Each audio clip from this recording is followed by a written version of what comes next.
రేవంత్ రెడ్డి గారు చంద్రబాబు నాయుడు గారి శిష్యుడిని అని చెప్పి ప్రూవ్ చేసుకుంటున్నాడు. చంద్రబాబు నాయుడు గారి దగ్గర నేర్చుకున్నదంతా ప్రాక్టికాలిటీలోకి తీసుకొచ్చి తెలంగాణలో కూడా నేను కూడా చేస్తాను, నేను కూడా బాగుపడతాను అని చెప్పి ఇప్పుడు ఏదో సిపిఆర్ అనే ఒక ప్రోగ్రాం, క్యూర్ అంటున్నాడు, ఆయన ప్యూర్ అంటున్నాడు, తర్వాత రేర్ అంటున్నాడు, ఏదో రకరకాల పేర్లు మాత్రం నీట్గా పేర్లు పెట్టి ఒక అద్భుతమైన ఒక బ్రోచర్ని ఒకటి తయారు చేశాడు ఆయన. ఓ బ్రోచర్ నీట్గా రియల్ ఎస్టేట్ బ్రోచర్ ఎలా ఉంటుంది, ఆ రియల్ ఎస్టేట్ బ్రోచర్ లాగా ఒక బ్రోచర్ని తయారు చేసి రేపేదో సమ్మిట్ పెడుతున్నాడు, పెట్టుబడిదారుల సమ్మిట్ పెడుతున్నాడు. సో దాంట్లో మొత్తం అసలు నాకు పక్క రాష్ట్రాలతో కూడా సంబంధం లేదు, నాకు పక్క దేశాలతోటి నా పోటీ అంతా అని చెప్తున్నాడు. మంచిదే, కానీ ఇదంతా కూడా చూస్తుంటే వాస్తవంగా జరిగేనా? ఎందుకంటే ఈయన పథకాలు అయితే అనౌన్స్ చేస్తాడు, అందులో ప్రాక్టికాలిటీ ఉండదు. ఇన్ని లక్షల కోట్లు వచ్చేస్తాయి. ఇప్పుడు కోర్ అంటే ఏంటంటే ఈ ఔటర్ రింగ్ రోడ్ ఉంది కదా, ఔటర్ రింగ్ రోడ్ నుంచి లోపల ఉన్న హైదరాబాద్, సికింద్రాబాద్ ఈ మొత్తం అంతా కూడా సిటీ అంతా కూడా అది కోర్ దాంట్లోకి వస్తుంది. దాంట్లో చాలా చేసేస్తాం, కార్యక్రమాలు చేసేస్తాం.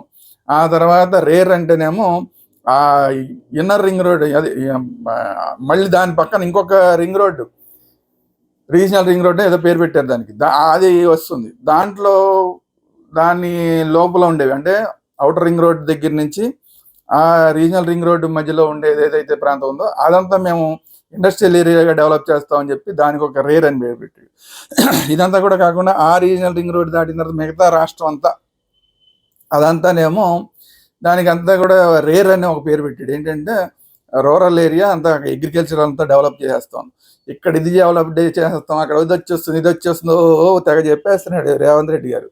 ఇది చూస్తుంటే నాకు 2014లో రాష్ట్రం విడిపోయినప్పుడు అద్భుతంగా పనిచేస్తారు చంద్రబాబు నాయుడు గారు అని చెప్పి ఆయన్ని ముఖ్యమంత్రిగా తీసుకొస్తే చంద్రబాబు నాయుడు గారు అసెంబ్లీలో మాట్లాడిన మాట, ఒక ఈ విజన్ డాక్యుమెంట్ ఒకటి ప్రవేశపెట్టాడు. అది గుర్తొస్తుంది, నవ్వు వస్తుంది. ఎందుకంటే అప్పుడు ఆయన చెప్పాడు ప్రతి జిల్లాకి ఒక ఎయిర్పోర్ట్ అనౌన్స్ చేశాడు ఆయన చంద్రబాబు నాయుడు గారు. ఇప్పుడు ఎన్నేళ్ళైంది, ఏ జిల్లాకి ఎన్ని ఎయిర్పోర్ట్లు వచ్చినాయి? ప్రతి జిల్లా కేంద్రంలో ఒక ఎయిర్పోర్ట్ అని అనౌన్స్ చేశాడు. ప్రతి జిల్లాకి ఈ బోర్డర్ ఉన్న జిల్లాల్లో అన్నింటిలోనూ కూడా పోర్ట్లు అన్నీ అనౌన్స్ చేశాడు. బోల్డన్ని మెడికల్ కాలేజీలు, కొన్ని వందలు మెడికల్ కాలేజీలు కానీ లేదంటే ఇంజనీరింగ్ కాలేజీలు కానీ, ఇక మిగతా అన్ని అసలు ఇది అదేం లేదు, అనౌన్స్ చెయ్యని ప్రాజెక్ట్ లేదు. అది చూస్తే పిచ్చెక్కిపోద్ది. అసలు ఇదేంట్రా బాబు, మనం ఇక్కడ ఆంధ్రప్రదేశ్లో ఉన్నామా, ఏదన్నా బోతల స్వర్గం ఏదైనా రావు అర్జెంటుగా వచ్చేస్తుందా ఈ చంద్రబాబు నాయుడు గారి హయాంలో అని చెప్పి అప్పుడు అందరూ అనుకున్నారు. తీరా చూస్తే ఏది జరగల. సరే జగన్మోహన్ రెడ్డి హయాం వచ్చింది, సరే ఏం జరిగింది అనేది మనం చూసాం. ఇప్పుడు మళ్ళీ చంద్రబాబు నాయుడు గారు వచ్చింది, మళ్ళీ ఇప్పుడు 2047 అంటున్నారు. ఇప్పుడు అదే 2047ని ఇప్పుడు పట్టుకొని రేవంత్ రెడ్డి గారు ఇప్పుడు ఆయన ఒక విజన్ డాక్యుమెంట్ అని చెప్పి ఈ సిపిఆర్ అనేది అనౌన్స్ చేశాడు. తీరా చూస్తే ప్రాక్టికాలిటీ ఎలా ఉందిరా బాబు అంటే మూసీ ప్రక్షాళన అని చెప్పి అనౌన్స్ చేసి 2 ఏళ్ళు అయింది. మూసీ ప్రక్షాళన చేయగలిగారా? మంత్రులను పంపించారు, వేరే దేశాలు పంపించి. అసలు ఆ నదులను ఎలా డెవలప్ చేశారు అక్కడ చూడండి. అంటే వీళ్ళు వెళ్ళి ఏదో నది పేరుతో ఉన్న కాలువను ఒకటి చూసి వచ్చారు. అటు ఇటు కూడా అంతా సిమెంట్ చేసేసి ఉన్నది, ఆ సిమెంట్ చేసిన పక్కన పార్కులు ఉన్నది, ఏదో చూసి వచ్చారు మొత్తానికి వేరే దేశాల్లో. పోనీ అదేమన్నా తీసుకొచ్చి ఇక్కడ చేశారా? మూసి పార్కులు డెవలప్ చేయడం, మొత్తం అంతా సిమెంట్ చేయడం అన్నీ పక్కన పెట్టండి, కనీసం మూసిని ప్రక్షాళన చేశారా? అది చేయలే.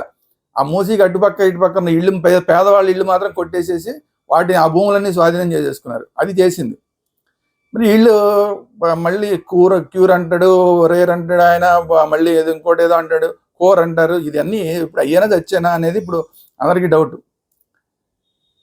హైడ్రా అని అనౌన్స్ చేశారు. హైడ్రాకి రోజు హైకోర్టు మొట్టికాయలు మాడుతుంది. దాంతో ఇప్పుడు ఎక్కడికి ఎవరి మీదకి వెళ్ళలేని పరిస్థితి, బుల్డోజర్లు తీసుకెళ్ళలేని పరిస్థితి. అసలు హైడ్రా అని పెట్టిన వాళ్ళు అసలు మళ్ళీ ఎంఐఎంకి సంబంధించిన కాలేజీ దగ్గరికి వెళ్తారంటే అది మాత్రం వెళ్ళమంటారు.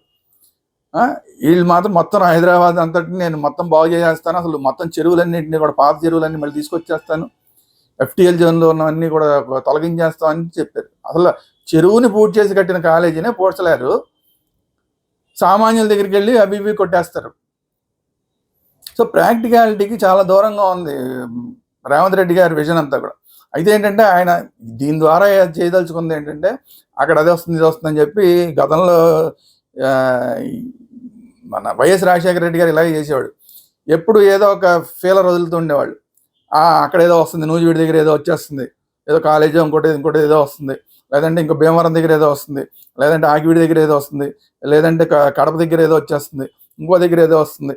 ఇలాగ చెప్తుంటే ఆ చుట్టుపక్కలంతా రియల్ ఎస్టేట్ పెరిగిపోతుండేది. అంటే వీళ్ళు ముందే ఆ ఏరియాల్లో భూములు కొనేసేసి వాళ్ళందరూ కొనేసేసి అక్కడ కొనేసేసారు. అంతా అయిపోయిన తర్వాత అక్కడ ఒక అనౌన్స్మెంట్ చేసేవాళ్ళు.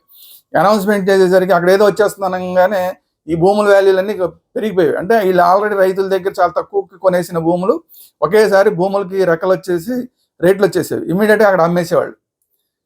అమ్మో ఇంకేముంది అక్కడ ఏదో డెవలప్ అయిపోద్దని కొన్న వాళ్ళందరూ అంతే సంగతులు. ఆ తర్వాత అక్కడ ఆ ప్రాజెక్ట్ రాదు, కాలేజీ రాదు, ఇంకో ప్రాజెక్టు రాదు, ఏది రాదు.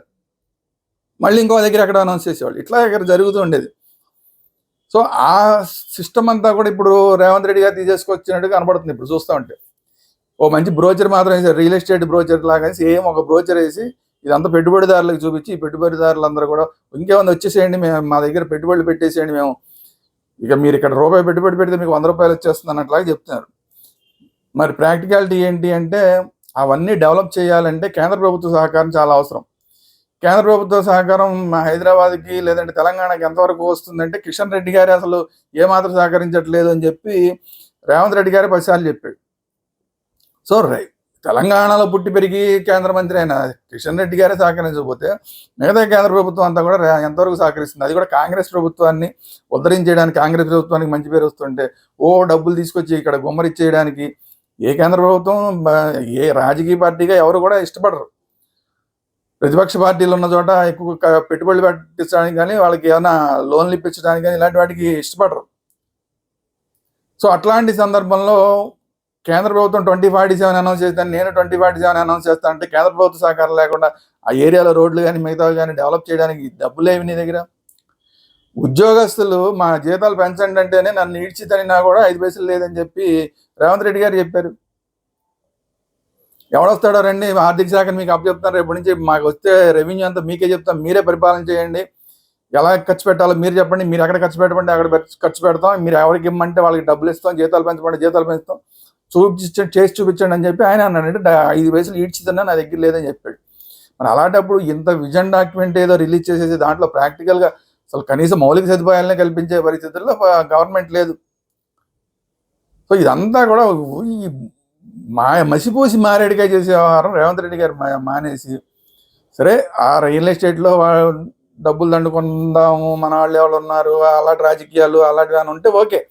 ఎందుకంటే ఇవాళ రేపు ప్రజలు చేసే రాజకీయం. అంతేకాని రాష్ట్రాన్ని ఏదో ఉద్ధరించేస్తాం ఈ విజన్ డాక్యుమెంట్తో అని చెప్పి భ్రమలు కల్పించకండి, ప్రజలకి మాత్రం భ్రమలు కల్పించకండి.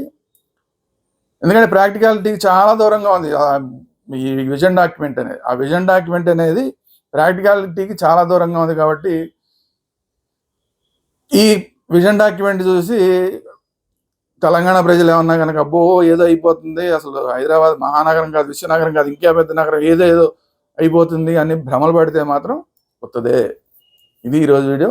ఈ వీడియో మీకు నచ్చినట్టు లైక్ చేయండి, మీ అభిప్రాయాలు ఏంటి కామెంట్ రూపంలో తెలియజేయండి. అలాగే ఈ వీడియోని అందరికీ షేర్ చేయండి. అట్ ది సేమ్ టైం మన ఛానల్ని అందరూ తప్పకుండా సబ్స్క్రైబ్ చేసుకోండి. Thank you very much.